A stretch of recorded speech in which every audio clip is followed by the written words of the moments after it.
Hi friends, ಮನೆಯಲ್ಲಿ ಕರ್ಬೂಜ ಇತ್ತು. ಅದರದ್ದು ಜ್ಯೂಸ್ ಮಾಡೋಣ, ಈ ಬಿಸಿಲಿಗೂ ಅದಕ್ಕೂ ಕುಡಿಲಿಕ್ಕೆ ತಂಪಿರುತ್ತೆ ಅಂತ ಹೇಳಿ ಮಾಡಿದೆ. ಸಕ್ಕರೆ ಹಾಲು ಹಾಕಿ ಕರ್ಬೂಜವನ್ನು ಮಿಕ್ಸಿ ಮಾಡಿ ಸ್ವಲ್ಪ ಹೊತ್ತು ಫ್ರಿಜ್ಜಲ್ಲಿ ಇಟ್ಟು ಕುಡಿಯೋದ್ರಿಂದ ತುಂಬಾ ಕೋಲ್ಡ್ ಆಗಿರುತ್ತೆ ಮತ್ತು ಕುಡಿಲಿಕ್ಕೂ ತುಂಬ ಟೇಸ್ಟಿಯಾಗಿರುತ್ತೆ. ನಂತರ ಮಕ್ಕಳಿಗೆ ಸಂಜೆ ಸ್ನ್ಯಾಕ್ಸಿಗೆ ತುಂಬ ದಿನದಿಂದ ಗೋಬಿ ಮಾಡಲಿಕ್ಕೆ ಕೇಳ್ತಾ ಇದ್ರು ಅವರು. ಹಾಗಾಗಿ ಗೋಬಿ ಮಂಚೂರಿಯನ್ನು ಮಾಡಿಕೊಡ್ತಾ ಇದ್ದೀನಿ.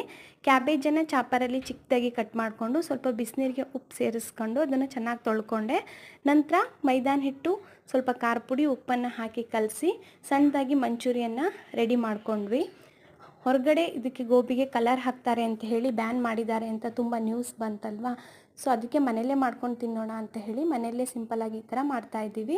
ಹಾಗೆ ಶುಂಠಿ ಬೆಳ್ಳುಳ್ಳಿ ಪೇಸ್ಟನ್ನು ಹಾಕಿ, ಈರುಳ್ಳಿ, ರೆಡ್ ಮತ್ತು ಗ್ರೀನ್ ಚಿಲ್ಲಿ ಸಾಸು, ಹಾಗೆ ಟೊಮೊಟೊ ಸಾಸು, ಸೋಯಾ ಸಾಸನ್ನು ಹಾಕಿ ಫ್ರೈ ಮಾಡಿಕೊಟ್ವಿ. ತುಂಬಾ ಚೆನ್ನಾಗಿತ್ತು. ಮಕ್ಕಳು ಕೂಡ ಇಷ್ಟಪಡ್ಕೊಂಡು ತಿಂದರು. ಈ ಒಂದು ವಿಡಿಯೋ ನಿಮಗೆ ಇಷ್ಟ ಆದರೆ ಲೈಕ್ ಮಾಡಿ, ಶೇರ್ ಮಾಡಿ.